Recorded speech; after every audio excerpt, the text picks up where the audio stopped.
શ્રી ગણેશાય નમઃ. જય શ્રી કૃષ્ણ. આજે આપણે ધરો આઠમ વ્રતની વિધિ, વ્રત કથા કહેશું. જો વિડીયો પસંદ આવે તો ચેનલને સબસ્ક્રાઈબ કરવાનું ભૂલતા નહીં, જેથી આગળના વિડીયો તમને મળી રહે. ધરો આઠમ વ્રતની વિધિ. આ વ્રત ભાદરવા સુદ આઠમના દિવસે થાય છે. વ્રત કરનારે સવારે વહેલા ઉઠી નાઈ ધોઈને ધરોની પૂજા કરવી અને પ્રાર્થના કરવી કે ધરોની જેમ અમારા કુળનો વંશ વેલો પણ વધજો. આ દિવસે ટાઢું જમવું. ભોજનમાં કેટલાક લોકો ચોખાના લાડુ, ફણગા ફૂટેલા કઠોળના વડા વગેરે ખાય છે. આ વ્રત સંતાનોના કલ્યાણ માટે સ્ત્રીઓ કરે છે. કથા. એક ગામમાં સાસુ વહુ સંપીને રહેતા હતા. વહુને એક દીકરો હતો.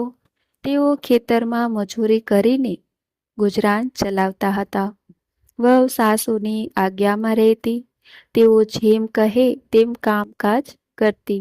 સાસુ પણ વહુનું માન રાખતા હતા. એવામાં ધરો આઠમનો પવિત્ર દિવસ આવ્યો. સાસુએ વહુને ઉદ્દેશીને કહ્યું, વહુ, ચાલ આપણે ખેતરમાં જઈને ઘાસ વાઢી આવીએ. વહુ ધરો આઠમનું વ્રત કરતી હતી. આથી એ દિવસે ઘાસ કેવી રીતે વાઢી શકાય, માટે તેનું સાસુએ ના પાડી. આથી સાસુ છણકો કરીને બોલી, ઘાસ નહીં લાવીએ તો ખાઈશું શું, તારું કપાળ. આથી વહુ લાચાર બની સાસુ સાથે ઘાસ વાઢવા ખેતરે ગઈ. છોકરાને ઘોડિયામાં સુવડાવી બારણે સાકલ ચડાવી તેઓ ખેતરમાં જવા નીકળ્યા. પણ વહુનો જીવ ન ચાલ્યો. ધરો આઠમના દાડે લીધું અને ધરો કેમ વઢાય. સાસુને પણ ના પડાય નહીં. આથી વહુ ધરો બાજુ પર રહેવા દઈ અન્ય ઘાસ વાઢવા લાગી. સાંજે સાસુ વહુ ઘાસનો ભારો બાંધીને ઘર તરફ આવતા હતા.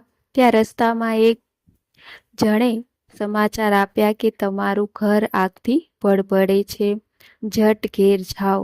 સાસુ વહુ તો આ સાંભળી ચપાટા ભેર દોડતા ઘેર આવી પહોંચ્યા અને જુએ છે તો આખું ઘર આગમાં બળીને રાખ થઈ ગયું હતું. વહુએ અડધા પડધા બળેલા બારણાને દરસેલી જોયું તો પોતાના પુત્રની આસપાસ ધરો વીંટળાઈ વળી હતો.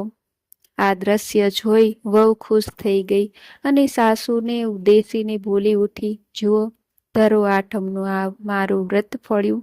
ધરો માએ મારા બાળકને બચાવી લીધું. સાસુમાં પણ આ દ્રશ્યથી તાજુબ થઈ ગયા અને ધરો માના પ્રભાવને સમજીને એ જ દિવસથી તેમને ધરો આઠમના દિવસે ઘાસ ન વાઢવાની પ્રતિજ્ઞા લીધી. ધરો આઠમના વ્રતનો આવો પ્રભાવ છે. આ દિવસે વ્રત કરનારનું વંશવેલો વધે છે અને લાંબુ આયુષ્ય ભોગવે છે. હે ધરોમાં, તમે જેમ વહુને ફળ્યા તેમ અમારું આ વ્રત કરનાર, કથા વાંચનાર અને સાંભળનારને ફળજો.